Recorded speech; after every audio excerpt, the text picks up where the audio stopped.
Hello everyone, this side is Komal. Welcome to CAMS Club. In this video we are going to do Arrhenius equation. Temperature dependence factor on the rate of reaction. We'll study in this. तो देखो generally ऐसा देखा गया है कि temperature के increase करने से रेट ऑफ रिएक्शन इंक्रीज़ हो जाता है। हमने क्या देखा है, जनरली हमने देखा है कि टेम्परेचर को इंक्रीज़ करोगे तो रेट ऑफ रिएक्शन क्या हो जाता है, इंक्रीज़। टेम्परेचर को इंक्रीज़ करने से रेट ऑफ रिएक्शन क्या हो जाता है, इंक्रीज़। ठीक है, एक्सपेरिमेंटली ऐसा देखा गया, जब आपने टेम्परेचर को 10 डिग्री से चेंज किया तो rate of reaction is almost double. ठीक है, तो क्या कहा है मैंने, on increasing the temperature by 10 degree, on increasing the temperature by 10, rate of reaction becomes nearly double, या फिर कह सकते हैं ऑलमोस्ट डबल। क्या हो गया, ऑलमोस्ट डबल हो गया। ठीक है, यहीं से ना एक्सपेरिमेंटली एक टर्म हमने डिफाइन करी जो थी टेम्परेचर कोफिशिएंट। ठीक है, देखते हैं चलो, टेम्परेचर कोफिशिएंट को डिनोट करूंगी मैं एन से।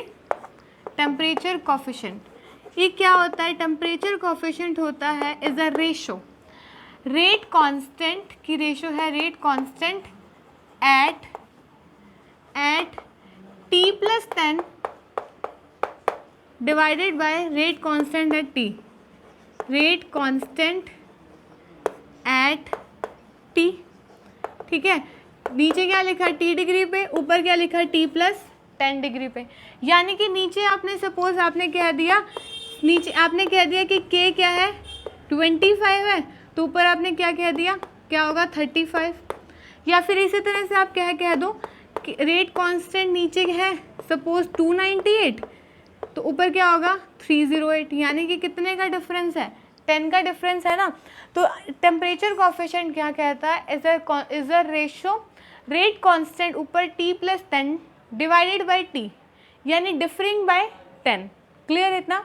रेट कांस्टेंट जो टेम्परेचर कोफिशिएंट की जो रेशो आती है, नियरली रेशो नहीं, टेम्परेचर कोफिशिएंट की जो रेंज लाई करती है नियरली, वो लाई करती है 2 से 3 के बीच में। ठीक है, टेम्परेचर कोफिशिएंट की जो वैल्यू लाई करती है वो कहाँ से कहाँ तक रेंज लाई करती है, 2 से 3 के बीच में। ठीक है, क्या देखा अभी तक हमने कि टेम्परेचर के इंक्रीज करने से रेट ऑफ रिएक्शन इंक्रीज होता है। बट इन सम केसेस, और वी कैन ऑब्जर्व एक्सपेरिमेंटली कि on increasing the temperature by 10 degree rate of reaction becomes nearly double. तो वहाँ से हमने क्या डिफाइन किया, टेम्परेचर कोफिशिएंट, यानी कि रेट कांस्टेंट ऊपर टी प्लस 10 है, नीचे क्या है टी। मैंने एग्जाम्पल के लिए आपको बताया, सपोज नीचे 25 है तो 35 होगा, 298 है तो 308। कितना टेम्परेचर कोफिशिएंट की जो रेंज लाई करती है वो लाई करती है 2 से 3 के बीच में। इतना क्लियर। अब इसी चीज़ को समझते हैं with the help of graph. तो देखिए, ग्राफ ड्रॉ करते हैं between fraction of molecules and kinetic energy. देखिए, वाई एक्सिस पे मैं लूँगी फ्रैक्शन ऑफ मॉलिक्यूल और एक्स एक्सिस पे लेंगे काइनेटिक एनर्जी। यहाँ क्या लिया, फ्रैक्शन ऑफ मॉलिक्यूल्स, और एक्स एक्सिस पे लिया मैंने काइनेटिक एनर्जी। अब देखिए क्या हुआ यहाँ पर, टेम्परेचर टी टेम्परेचर पर आपको कुछ ग्राफ ऑब्टेन्ड हुआ इस तरह से। टेम्परेचर टी पे आपको ग्राफ ऑब्टेन्ड हुआ कुछ इस तरह से। ठीक है, ये टेम्परेचर टी पे, जैसे आपने टेम्परेचर को इंक्रीज कर दिया, आपके पास कुछ ग्राफ ऑब्टेन्ड हुआ इस तरह से।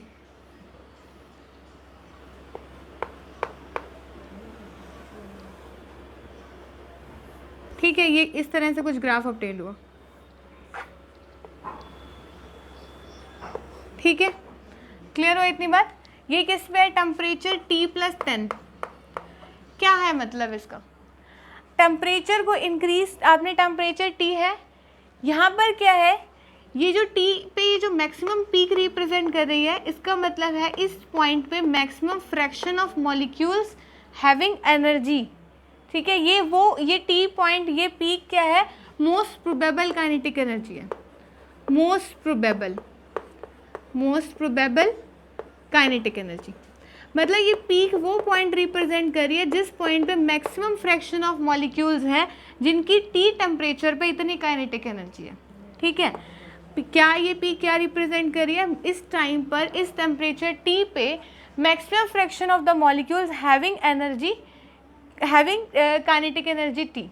ठीक है, ये जो आपसे यहाँ से ऑब्टेन्ड हुई ना, यहाँ पे आपको ये फ्रैक्शन ऑफ मॉलिक्यूल्स मिले कुछ इस तरह से। ठीक है, ए बी नाम दे देती हूँ, C D. Temperature T temperature पे आपके पास कुछ ये फ्रैक्शन ऑफ मॉलिक्यूल्स थे। ठीक है, having energy, suppose A is a threshold energy. ठीक है, तो आपके पास टी टेम्परेचर पे ये इतने फ्रैक्शन ऑफ मॉलिक्यूल्स हैं having energy greater than the threshold value, having kinetic energy greater than the threshold value. जैसे आपने टेम्परेचर को 10 डिग्री से इंक्रीज किया, आपके पास फ्रैक्शन ऑफ मॉलिक्यूल्स भी बढ़ गए। देखिए, फ्रैक्शन ऑफ मॉलिक्यूल्स भी क्या हो गए? बढ़ गए। ठीक है, ये fraction of molecules becomes nearly double. ये ए बी सी डी नाम दिया था ना, ए बी सी डी, ये ई लगा लो, ये एफ लगा लो। तो आपने जैसे ही टेम्परेचर को इंक्रीज किया, ये आपके पास ये शेडेड एरिया जो मैंने दिखाया है, on increasing the temperature by 10 degree, ये जो लाइन, ये जो पीक है वो तो नीचे की तरफ आ गई है ना, लेकिन जो शेडेड एरिया रिप्रेजेंट कर रहा है वो maximum fraction of molecules represent कर रहा है। On increasing the temperature by 10 degree क्या हुआ?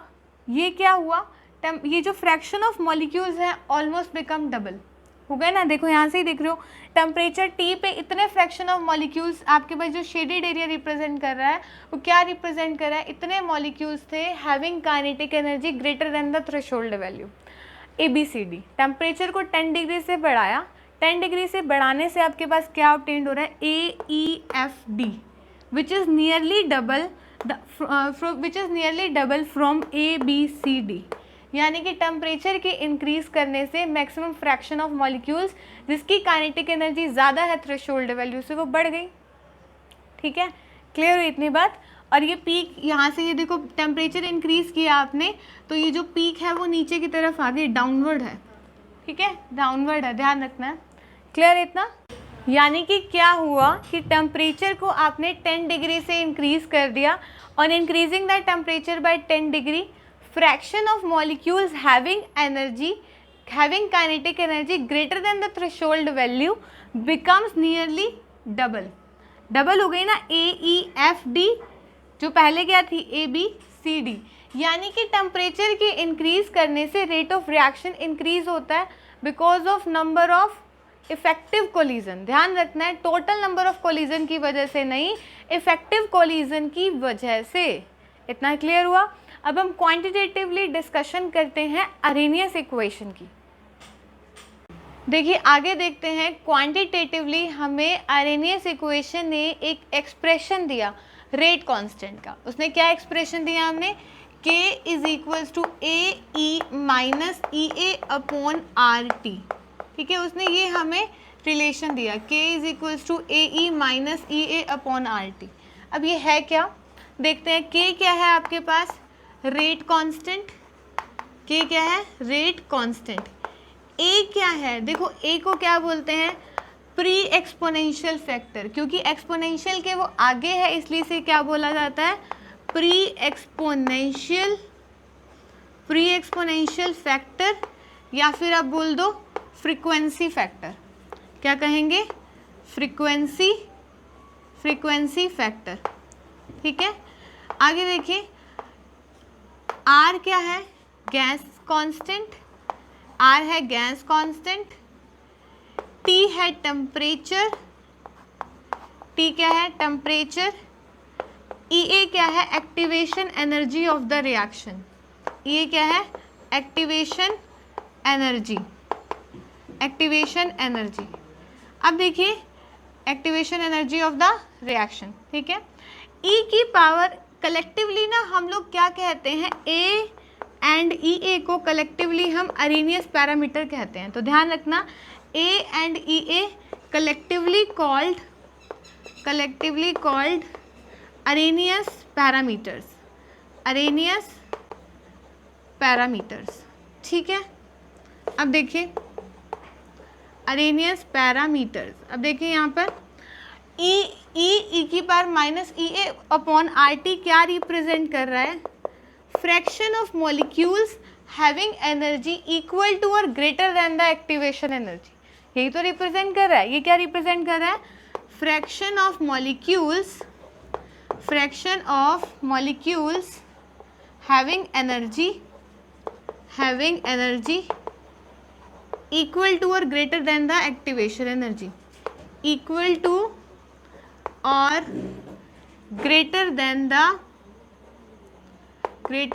the activation energy, ठीक है। Fraction of molecules having energy equal to और greater than the activation energy, ठीक है।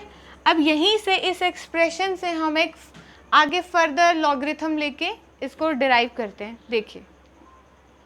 देखिए आगे क्या है, हमने अरेनियस इक्वेशन क्या थी, k equals to A E minus E A upon R T, ठीक है। मैंने कहा आप इसको लॉग लो दोनों साइड पे, taking logarithm on the both the sides. L N k equals to क्या है, L N A minus E A upon R T.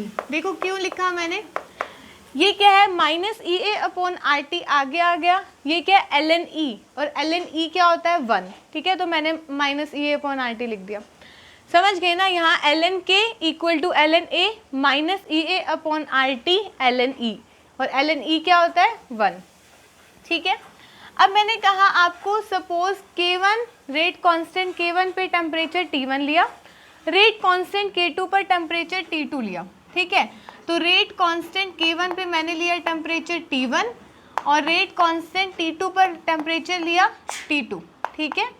Equation बन गई ln K1 equals to ln A minus E A upon R T1, ठीक है। Equation 1 नाम दे दो इसको। ये क्या है, ln K2 equals to ln A minus E A upon R T2, ये इक्वेशन सेकंड बन गई। अब आप क्या करें, सेकंड इक्वेशन को फर्स्ट में से माइनस कर दो, सबट्रैक्ट कर दो। ln K2 minus ln K1 equal to ln A में से ln गया, A गया, क्या छोड़ दिया इसको, minus E A upon R T2 minus subtract किया है minus E A upon R T1, ठीक है, क्योंकि ये माइनस था ना आगे। सेकेंड में से क्या कर रहे हैं हम, फर्स्ट को माइनस कर रहे हैं। अब क्या बचा, देखिए यहाँ क्या बचा हुआ, ln K2 minus ln K1 equals to minus E A upon R T2 plus E A upon R T1, इतना क्लियर। अब देखिए ln A minus ln B क्या होता है, ln A बाय में B होता है, क्लियर। तो ln A minus ln B, ln A by में ln B, ln K2 by में ln K1, राइट साइड पे क्या है, अब यहाँ क्या है, E A upon R T1 minus E A upon R T2, ठीक है, क्लियर हुआ इतनी बात। अब आप यहाँ से देखो ln K2 अपॉन K1 है ये, यहाँ से आपने क्या कॉमन लिया, ई ए अपॉन आर आपने यहाँ से कॉमन ले लिया, तो क्या बचा 1 upon T1 minus 1 upon T2, clear इतना। आप इसको यहाँ पर भी ख़त्म कर सकते हैं, नहीं तो आप नेचुरल लॉग को लॉग में भी चेंज कर सकते हो। क्या होता है, नेचुरल लॉग को लॉग में चेंज करते हैं तो 2.303 लॉग होता है, ln natural log equal to 2.303 log base 10, ठीक है। तो आप लिख दो 2.303 लॉग बेस 10 लिखो, ठीक है। क्या हुआ यहाँ पे, K2 upon K1 equals to E A upon R, क्या बना 1 upon T1 minus 1 upon T2, clear. 2.303 को नीचे लेके जाते हैं, log base 10 K2 upon K1 equal to क्या है, E A upon 2.303 R 1 upon T1 minus 1 upon T2, ठीक है। ये बन गया आपका एक्सप्रेशन, इसको और भी आप चाहे एलसीएम लेके और भी मॉडिफाई कर दो।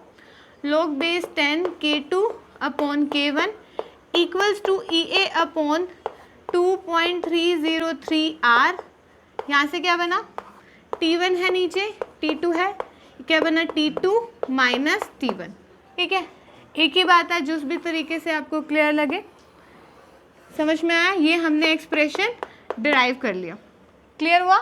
अरेनियस इक्वेशन के साथ अगर एक टेम्परेचर T1 पे रेट कांस्टेंट K1 है, टेम्परेचर T2 पे रेट कांस्टेंट K2 है, तो हमारा ये इक्वेशन हमने डिराइव कर लिया। अब हम ग्राफ प्लॉट करते हैं ln K वर्सेस टेम्परेचर और log K वर्सेस टेम्परेचर। देखिए ग्राफ प्लॉट करते हैं ln K वर्सेस 1/T। ठीक है, ये अभी तक हमने डिराइव किया ही था। ग्राफ प्लॉट करो, ln K versus 1/T plot करो, ln K वर्सेस 1/T। देखना ln K वर्सेस 1/T कर रहे हैं, ln K equals to minus EA upon RT plus ln A है, यानी कि y एक्सिस पे ln K equals to mx plus C, x axis पे क्या है, ये 1/T, यही कह सकते हैं ना, ये 1/T।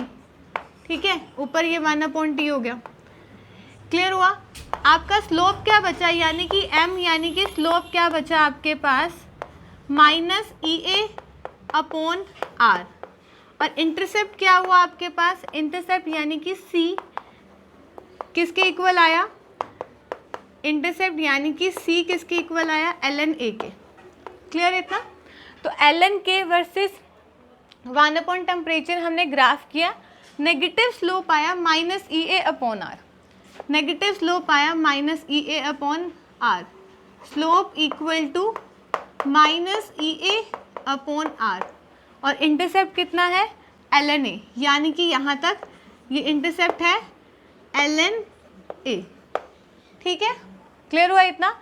इसी तरह से अगर मैं आपको बोलूँ अब log K versus 1/T graph draw करेंगे तो क्या आएगा, log K versus 1/T graph draw करेंगे तो क्या आएगा। देखो अब log K वर्सेस 1/T करोगे तो क्या हो जाएगा, यहाँ से देखो इधर से log of K, log base 10 है, ठीक है, कुछ भी नहीं लिख रही, दैट मीन्स log बेस 10 है, इक्वल टू क्या हुआ, log base 10A minus EA upon 2.303 RT।